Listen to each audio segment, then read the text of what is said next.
Ganga versus मंगा। बड़ू सास और भोली बहू। एक गांव में कांतम्मा नाम की एक औरत रहती थी। उसे सारे गांव के लोग लाउड स्पीकर के नाम से बुलाते थे।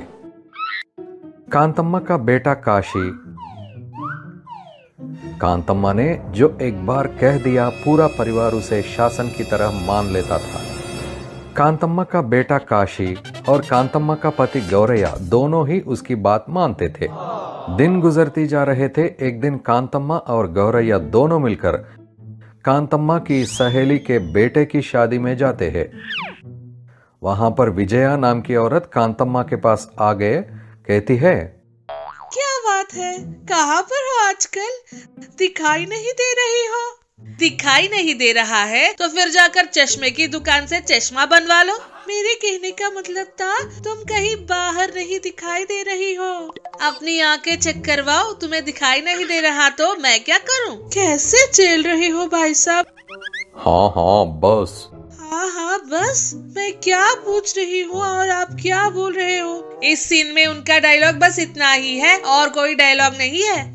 तुम जैसे लाउड स्पीकर के सामने कोई बात भी कैसे कर सकता है? उनकी आवाज सुनाई भी नहीं देती होगी। क्या मेरा मुंह लाउड स्पीकर है? तुम्हारा मुंह कचरे का डब्बा है। तुम्हारा सर फट जाए, तुम्हारे दोनों हाथ टूट जाए, अगली बार कभी तुम्हें लाउड स्पीकर नहीं कहकर बुलाऊंगी।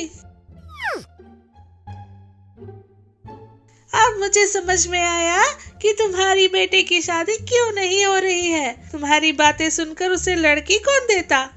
क्या क्या बोल रही हो तुम? मैंने कुछ नहीं बोला, मुझे छोड़ दो। यहीं पर रहने का इरादा है क्या? चलो।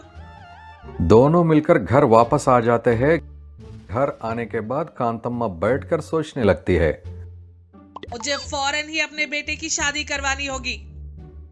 कांतम्मा सोच ही रही थी कि वहां पर गौरैया आकर बैठ जाता है। सुनिए जी। हाँ बोलो। अपने बेटे की शादी अब कर देनी चाहिए। तुम जैसा बोलो वैसा ही करेंगे। आप अपने रिश्तेदारों में ऐसी लड़की को ढूंढो जो समझदार भी हो और बहुत सारा जायदाद भी हो। तुम जैसे बोलोगी हाँ वैसे ही करेंगे। कांतम्मा अपने रिश्तेदारों में और आसपास के गांव में एक समझदार, ज्यादा दहेज लाने वाली और अपनी सास की बात सुनने वाली बहू को ढूंढने लगी। एक दिन कांतम्मा गांव के पंडित को अपने घर बुलाती है। वो पंडित कांतम्मा से बहुत डरता था। मुझे क्यों बुलाया आपने, जरा बताओगे? क्या हुआ पंडित, तुम्हें बुखार है क्या? ऐसे क्यों कांप रहे हो? ये बुखार से कांपना नहीं है। तो फिर? माँ जी जरा जल्दी बताओ कि क्या आपने मुझे क्यों बुलाया। मैंने डॉक्टर का अपॉइंटमेंट ले रखा है, उनके पास जाना है मुझे। डॉक्टर का अपॉइंटमेंट किस लिए? आपसे मिलने के बाद हमेशा मैं डॉक्टर के पास जाता हूँ। ठीक है, तुम्हारी मर्जी। बताइए क्या बात है? मेरा बेटा काशी है ना? हाँ हाँ है ना, युवराज है वो तो। हाँ तो युवराज की महारानी ढूंढने के लिए तुम्हें बुलाया है। क्या तुम्हारे बेटे के लिए लड़की? तुम तो ऐसे पूछ रहे हो जैसे तुम्हें चंद्रमंडल में जाकर बंदर लाने के लिए कहा हो। लड़की ही तो ढूंढने के लिए कहा है मेरे बेटे के लिए। माँ जी मेरे कहने का मतलब यह था कि मेरे पास आपकी हैसियत से मिलने वाला कोई भी रिश्ता नहीं है। आप किसी और से पूछकर देखिए। रिश्ता नहीं है का क्या मतलब? मुझे पता है कि तुम बहाना कर रहे हो। अगर तुमने मेरे बेटे के लिए अच्छा रिश्ता नहीं ढूंढा तो मैं तुम्हें और किसी के लिए रिश्ता नहीं ढूंढने दूंगी। तुम जैसी खड़ूस की बहू बनाकर मैं किसी लड़की के साथ अन्याय नहीं करना चाहता हूँ। मुझे पता है कि तुम अपनी बहू के साथ कैसा बर्ताव करोगी। क्या हुआ पंडित, तुम खुद से ही बातें कर रहे हो? ठीक है माँ जी, ढूंढता हूँ, अभी तो मुझे जाने दीजिए। पंडित वहां से चला जाता है। जैसे ही कांतम्मा के बेटे काशी को पता चलता है कि उसकी माँ उसके लिए रिश्ते ढूंढ रही है, काशी अपने कॉलेज की दोस्त जिससे वो प्यार करता था उससे शादी करके घर ले आता है। कांतम्मा हाल में बैठकर अदरक पीस रही थी।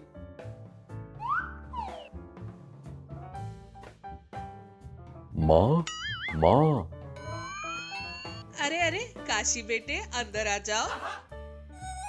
नहीं माँ, तुम ही एक बार बाहर आओ। काशी की बात सुनकर कांतम्मा उठकर वैसी की वैसी दरवाजे के पास आकर देती है। कांतम्मा वहां अपने बेटे और उसकी पत्नी को देखकर शॉक होकर खड़ी रह जाती है। उतने में अंदर से गौरैया आरती की थाली लेकर आता है, जिसे देखकर कांतम्मा अपने पति की ओर गुस्से से देखने लगती है। पहली बार आई बहू की आरती उतारकर उसे घर में दाया पैर रखकर आने के लिए कहो। मुझे पता है किसको आरती देनी है और किसको नहीं। तुम चुपचाप अंदर जाओ। ये क्या किया तुमने? आज से यह मेरी पत्नी है और अगर तुम्हें पसंद नहीं है तो हम चले जाएंगे।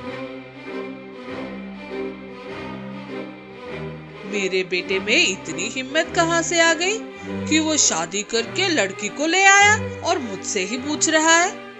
क्या इस लड़की की वजह से तो नहीं? आज तो इन दोनों को अंदर आने देती हूँ। अगर 10 दिन में इस लड़की को अपना टॉर्चर दिखाकर अपने मायके नहीं भेज दिया तो मेरा नाम भी कांतम्मा नहीं। बेटा शादी करके बहू लेकर आया है, उन दोनों को अंदर बुलाओ।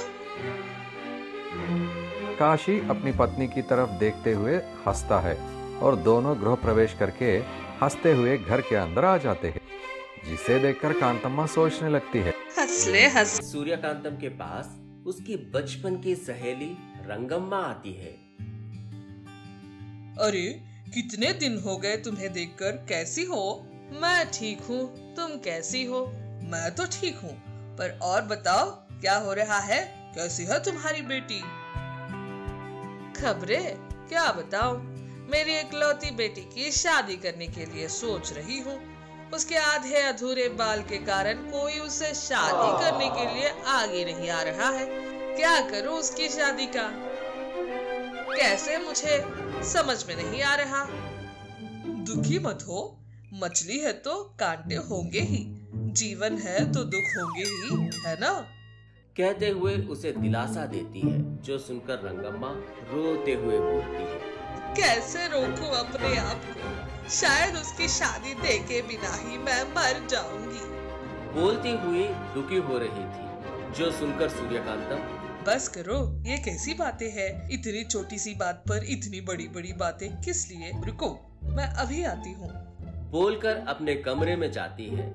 जाकर अपने बॉक्स में से एक मैजिकल हेयर क्लिप लेकर आती है और रंगम्मा को दिखाते हुए बोलती है, ये देखो रंगम्मा, ये मैजिकल क्लिप है। इसे लगाने से इसके बाल भरे भरे दिखाई देंगे और चाहे तो इस मैजिकल हेयर क्लिप से तरह तरह की हेयर स्टाइल्स भी बना सकती हो। बोलकर वो हेयर क्लिप देती है, जो देखकर रंगम्मा बहुत खुश हो जाती है और सूर्यकांतम से बोलती है, तुम्हारी मदद इस जन्म में नहीं भूल पाऊंगी, थैंक यू। अरे बस करो, किसी बाहर वालों की मदद की है क्या मैंने? कहती है, जो सुनकर रंगम्मा बहुत खुश हो जाती है। सूर्यकांतम, कल उसे लड़के वाले देखने आ रहे हैं। तुम होगी तो मुझे थोड़ी हिम्मत मिलेगी। मैं नहीं आऊंगी तो कैसे चलेगा? तुम चिंता मत करो, मैं पक्का आऊंगी। कहती है, जो सुनकर काम होते ही तुरंत तुम्हारे मैजिकल हेयर क्लिप का हो तो तुम्हें वापस कर दूंगी। मैंने क्या वापस मांगा तुमसे? जब इसे तुम्हारा पूरा काम खत्म हो जाए अब लौटा देना। ठीक है, फिर चलती हूँ, फिर मिलूंगी। कल आना मत भूल जाना। बोलकर जा रही थी, उतने में ही चंद्रकांतम दिखाई देती है। चंद्रकांतम को देखकर रंगम्मा, कैसी हो चंद्रकांता, ठीक हो ना? प्यार से पूछती है, जो सुनकर चंद्रकांतम मन में ऐसा सोचती है, सासू माँ की ये दोस्त मुझसे अच्छे से बात करती है। ये रंगम्मा ही बहुत अच्छी है। मैं ठीक हूँ आंटी, आप कैसे हो? हाँ ठीक हूँ बेटी। कल मेरी बेटी को देखने के लिए लड़के वाले आ रहे हैं, तुम ही आना। जरूर आंटी, जरूर आऊंगी। इस तरह रंगम्मा उस मैजिकल हेयर क्लिप को लेकर अपने घर आ जाती है। अगले दिन सूर्यकांतम और चंद्रकांतम दोनों रंगम्मा के घर जाने के लिए तैयार हो रहे थे। चंद्रकांतम तैयार हो रही थी, जो देखकर सूर्यकांतम, तुम कहाँ जा रही हो? आप जहाँ जा रहे हो मैं भी वहाँ जा रही हूँ। अरे बिना बुलाए किसी के घर नहीं जाना चाहिए। मुझे भी रंगम्मा आंटी ने बुलाया है, फिर भी मेरे आने पर आपको क्या प्रॉब्लम है? शादी में जाते समय बिल्ली को साथ ले जाने के जैसा है। सासू माँ का चिढ़ाना मस्त बढ़ गया है। मन में बड़बड़ा रही थी। तब सूर्यकांतम, क्यों, मन में क्या बड़बड़ा रही हो? कुछ नहीं सासू माँ, चलो सासू माँ चलते हैं। तब दोनों मिलकर रंगम्मा